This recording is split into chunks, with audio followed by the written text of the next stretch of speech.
But that begs the question, who ordered her to be transferred to the minimum security prison that she was ineligible for? Who signed off on the special privileges? Was it Mr. Blanche? Was it one of your other subordinates? So please, can you... This may look like a routine dispute over prison placement, but it's actually a stress test of institutional accountability. What's really being tested here is whether executive authority can distance itself from controversial decisions while still maintaining control over the system that made them. This raises broader questions about transparency inside the Department of Justice and how responsibility flows through federal agencies when public trust is already strained. In this video, we'll break down what this confrontation reveals about oversight, chain of command, and the limits of plausible deniability in government power. The unanimous consent? Yes, please. All right, the gentlelady is recognized. Mr. Chair, I have a few unanimous consent requests. I would like to submit into the record this New York Times article titled "Alex Brady's Friends and Family Denounce Sickening Lies About His Life." I also would like to submit this Daily Mail exclusive interview with Vice President J.D. Vance titled "J.D. Vance Refuses to Apologize to Alex Brady's Family After Spreading ICE Assassin Claim." One more. My last submission request is a New York Times article titled "FBI Agent Who Tried to Investigate ICE Officer in Shooting Resigns." Without objection. Thank you. The chair now recognizes the gentlelady from North Carolina. Thank you, Mr. Chairman. Attorney General Bondi, I think you and pretty much everybody else here and throughout the country believes that convicted sex offenders don't deserve special treatment or privileges in prison. And yet Ghislaine Maxwell, Jeffrey Epstein's co-conspirator, received perk after perk in prison. In July, she had a 2-day interview with your deputy and President Trump's former defense attorney, Todd Blanche. Just days after that, Maxwell was transferred from a federal correctional institution in Florida to a minimum security camp in Texas, which she, as a sex offender, would normally be ineligible for. At this new facility, as the ranking member talked about, and by the way, it's nicknamed Club Fed, we've heard reports that she's been afforded special privileges, puppy time, private workouts, personal mail, secretarial services. Attorney General Bondi, does a convicted sex offender like Ghislaine Maxwell deserve special treatment and privileges in prison? Yes or no? Let me be crystal clear on this. No. And Thank you. let me keep going. No, let me keep going. Perfect. Well, I did not know she was being transferred. I asked you yes or no. She was not transferred to a lower level. Mr. Chairman, please stop the clock and remind the witness of the rules. One rule she needs to understand and I'm glad here. that we're agreeing. So when we're agreeing, we can move on to some other things. When but I we're not want you to agreeing. know that every time she does get these perks, and it's been publicly reported, that the folks she's abused, the survivors who are sitting here, they see themselves as being denied justice. They feel re-traumatized. And I'm glad that we agree on that. But she should not be in that prison.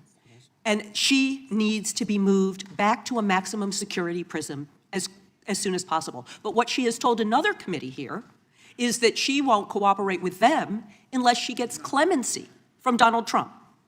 It's just crazy to consider that she can be wielding this kind of influence within the administration. But that begs the question, who ordered her to be transferred to the minimum security prison that she was ineligible for? Who signed off on the special privileges? Was it Mr. Blanche? Was it one of your other subordinates? So please, can you tell us who sent her there, since you don't agree she should be there? I said I do not agree she should receive special treatment. She was transferred, I learned after the fact, to the same level facility, and that is a question for the Bureau of Prisons. I was not involved in that at all. The same level facility, I don't know why, but you know, instead of talking about Ghislaine Maxwell, who hopefully will die in prison, you should be talking about Irina Zarutska. I have a couple who of died other on a subway. Right, and I absolutely... You don't talk about that. I have been talking about it and actually helping with these issues. But we're going to move back to you. I bet we are. Yes, of course, because you're here to testify. That's what the whole point of this endeavor is. So of course we're moving back to you. It is all about you. So as we've heard, she took the fifth in response to every single question in that committee hearing. And her lawyer dangled the offer of clemency. Should Donald Trump pardon or commute her sentence? Should she be released from prison, yes or no? You said you hope she dies there, so I'm hoping the answer is no. I already answered that question. Good. I'm very glad. I really like this bipartisan agreement about when what it should agrees happen. with you, but you don't want to talk about Irina Zarutska. You don't want to talk about I talk about her murdered all by the a time, violent crime but I offender am not in here your to jurisdiction. testify before Congress. You are. That is your job today. You are That's what you're getting paid for. obsessed with attacking. belongs- So Time belongs to the I lady. want you to know that your own DOJ employee, he's recently been demoted and had some other problems, advises on pardons. Do you think he will be advising Mr. Trump on any kind of clemency or pardon for Ghislaine Maxwell?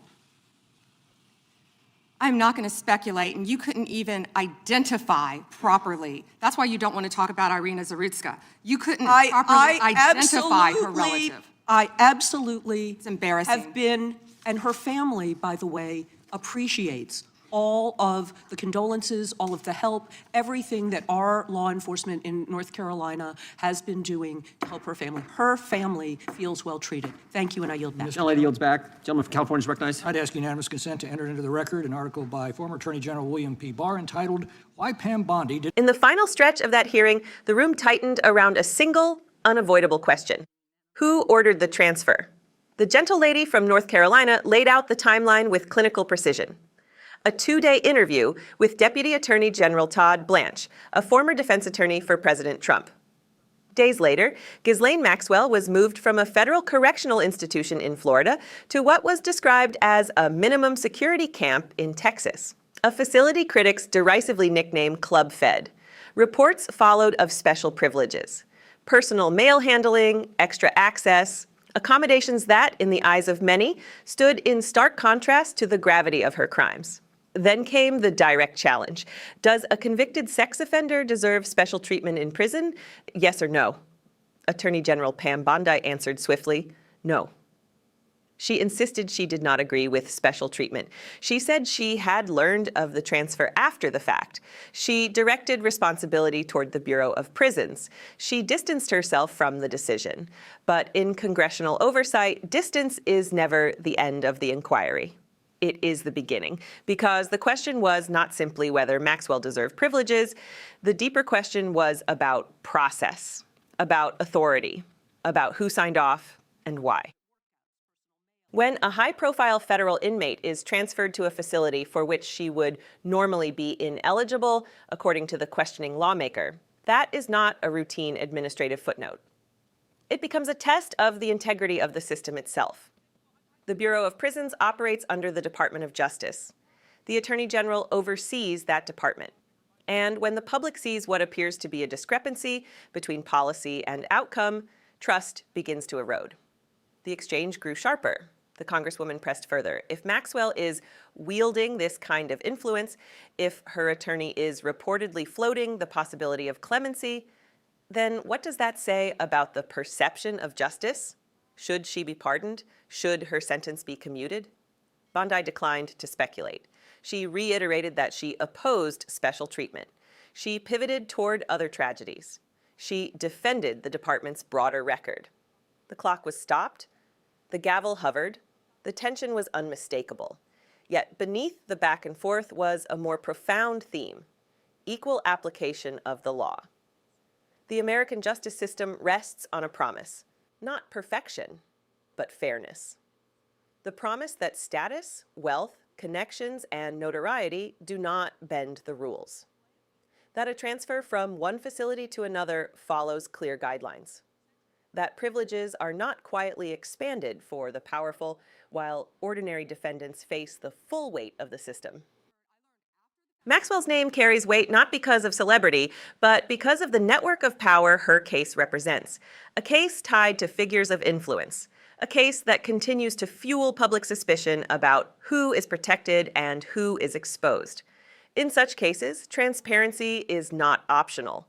It is essential. When the Congresswoman asked who ordered her to be transferred, she was not only seeking a name, she was seeking a chain of accountability, a paper trail.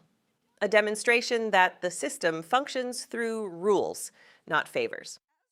Bondi's response, that the transfer was to the same level facility and that she was not involved, shifts the spotlight to the Bureau of Prisons. But oversight does not end at a bureaucratic boundary. In a constitutional republic, executive agencies ultimately answer to elected officials, and elected officials answer to the people. This is where the hearing transcended personalities. It became about public confidence. In an era where faith in institutions is fragile, moments like this reverberate far beyond the chamber walls. Every perceived inconsistency, every unanswered question, every deflection, whether justified or not, feeds a broader narrative about power and privilege. And yet there was also an unmistakable bipartisan thread woven through the exchange. Both sides agreed on one point. A convicted offender should not receive special treatment. That agreement matters. It signals that, at least in principle, there remains common ground about what justice should look like. But principle without clarity leaves space for doubt. The American system depends not only on outcomes, but on visible process, on knowing who made the decision, on understanding how that decision aligns with established policy, on ensuring that no inmate, no matter how infamous, appears to operate under a different set of rules. As the hearing moved on, as new voices took the microphone, the question lingered in the air. Who signed off? Who decided? And why? These are not partisan questions. They are structural ones. They speak to how power is exercised behind closed doors. They remind us that democracy is not self-sustaining. It requires vigilance, scrutiny, relentless oversight, because when transparency fades, suspicion grows. And when suspicion grows, trust fractures. In the end, this was not just about one inmate's housing assignment. It was about whether the justice system remains anchored to the same standards for all, about whether influence, proximity to power, or political considerations ever tip the scale. History shows that institutions survive not by avoiding scrutiny, but by enduring it, by answering hard questions directly, by producing documentation, by proving that the rules apply evenly. The hearing closed without a definitive name, without a single signature revealed. But the demand for clarity did not disappear with the gavel. It passed to the public. In moments like this, democracy asks something of its citizens: to pay attention, to demand answers, to evaluate leadership not by rhetoric, but by transparency, to insist that justice is not negotiable, because equal justice under law is not a slogan carved in stone. It is a standard that must be defended again and again. Stay informed, stay engaged. And subscribe to Liberty Report USA as we continue to examine the decisions that shape power, accountability, and the future of the American system.